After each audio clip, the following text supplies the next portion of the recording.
BFM Business, BFM Bourse. Les réponses aux questions.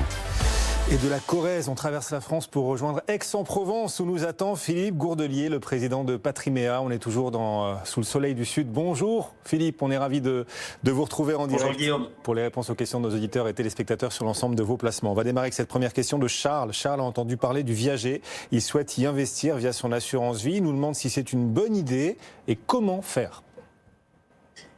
Alors, oui, c'est une bonne idée. Il y a deux unités de compte immobilières qui permettent d'investir dans le viager via un contrat d'assurance vie ou un PER, un plan d'épargne retraite.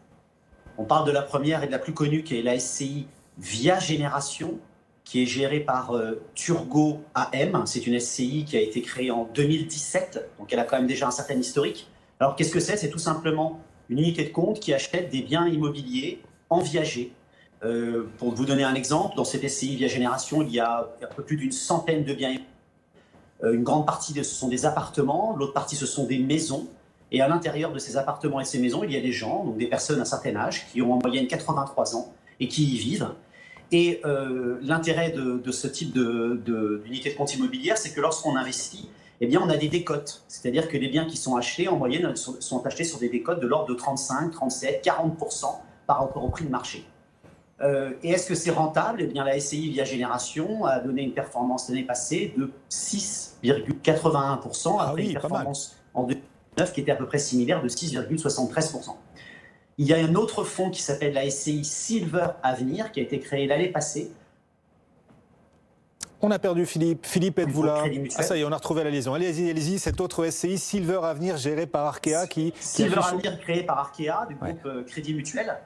Et cette SCI, qui est donc plus récente, puisqu'elle date de juin 2020, eh bien, elle est composée à peu près d'une quarantaine de biens immobiliers pour le moment. Pareil, même philosophie, aussi bien des maisons que des appartements, avec des cotes sur les biens achetés de l'ordre de 35-40%. Et depuis sa création, le fonds a progressé de plus de 12%.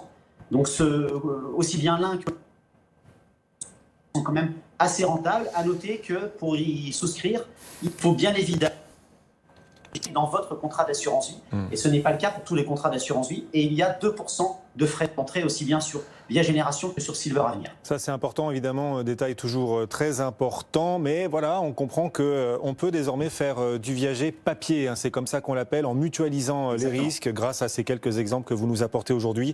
Le viager qui permet aussi de financer les besoins des personnes âgées. Certains disent « Ah, c'est un pari sur le décès d'une personne ». Non, c'est aussi, surtout sans doute, et avant tout, l'occasion d'apporter du cash, de l'argent pour une personne âgée qui a besoin de se médicaliser peut-être ou de financer sa vie et ses loisirs. Tout simplement, on peut aussi aborder le viager sous cet angle investissement éthique. Beaucoup plus positif, exactement. Et d'ailleurs, de plus en plus de fonds éthiques intègrent en effet cette possibilité de proposer du viager. Question d'un autre auditeur, Nicolas. Il a reçu un email lui annonçant une hausse de prix de part d'une SCPI au 1er avril prochain. Il nous demande s'il doit y prêter attention et souscrire du coup avant la date du 1er avril, avant la hausse du prix de part. Alors Nicolas, si vous avez reçu un email, on espère que c'est un email de votre conseiller en gestion de patrimoine et que c'est quelque chose d'assez fiable. Ce n'est pas surprenant. Pourquoi ? Parce que chaque année, le patrimoine des SCPI est expertisé. Il en ressort donc une valeur d'expertise. Et cette valeur d'expertise va déterminer si la société de gestion maintient le prix de souscription de la SCPI ou alors le revoit à la hausse ou à la baisse. Donc il arrive régulièrement que si les expertises font ressortir une valeur d'expertise supérieure au prix, aux valeurs d'expertise de l'année passée, eh bien on peut avoir des hausses de prix de part de SCPI. Et eh bien si Nicolas a reçu un email de son conseiller qui pense que le prix de la part va progresser, eh bien oui, ça peut être intéressant pour Nicolas d'y souscrire parce qu'il va acheter au prix actuel et peut-être qu'au 1er avril, le prix de la part aura donc progressé, il va donc faire une bonne affaire puisqu'il va payer moins cher cette SCPI et qu'au 1er avril, il aura déjà fait un gain de cette hausse de prix de part. Donc oui, Nicolas, ça peut être une bonne option de souscrire soit en direct, soit via son contrat d'assurance vie ou son PER si cette SCPI est éligible. Voilà, et on rappelle que les SCPI en effet apportent un rendement annuel et aussi peut-être des perspectives de plus ou moins value, en tout cas des perspectives de valorisation, hein, comme pour un bien immobilier physique dans lequel on aurait directement investi. Cette question d'Alison et Alexandre, un couple donc sur le contrat Madelin. Ils ont un contrat Madelin chez un agent général d'assurance de leur ville. Alexandre est à la retraite depuis janvier. Alison, elle, est encore en activité. Ils souhaitent pouvoir sortir en capital de leur contrat, sauf que l'agent général leur dit que la sortie est uniquement en rente. Il nous demande si c'est exact. Eh bien, l'agent général ne dit pas toute la vérité. Il a peut-être envie de garder les contrats sous gestion, mais pour Alexandre, qui est déjà à la retraite, si Alexandre a demandé la liquidation de son contrat Madelin, eh bien oui, c'est trop tard, il sortira en rente. S'il n'a encore rien fait, eh bien, il peut demander le transfert de son Madelin vers un plan d'épargne retraite, le fameux PER. Et il pourra donc, une fois le transfert réalisé, sortir en capital fractionné, soit en capital en une seule fois, et donc éviter une sortie en rente. Peut-être que l'agent général n'a pas de disposition et donc il ne peut pas offrir un PER de qualité.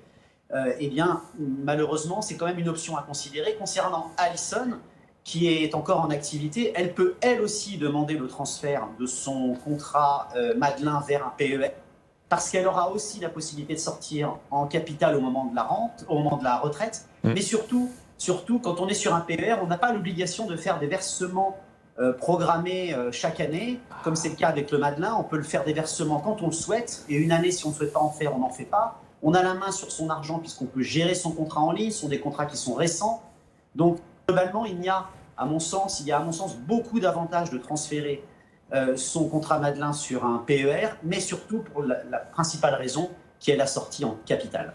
Exactement, et cette souplesse à la sortie pour le PER, le plan d'épargne retraite, qui explique son succès depuis sa naissance il y a un peu plus d'1 an. C'est clair, c'est limpide, il joue franc jeu. Philippe Gourdelier, le président de Patriméa, qui répondait à vos questions. Merci Philippe, que l'on retrouvait en direct depuis Aix-en-Provence. Le soleil provençal qui brille sur l'ensemble des marchés, puisqu'on est sur une nouvelle séance printanière en bourse. Le CAC gagne à nouveau 0,4%, 5816 points, alors qu'il pleut un peu sur Wall Street après la belle séance d'hier. Le S&P recule gentiment de 0,4%, le Nasdaq moins 0,8%. Le marché obligataire est parfaitement stable aujourd'hui.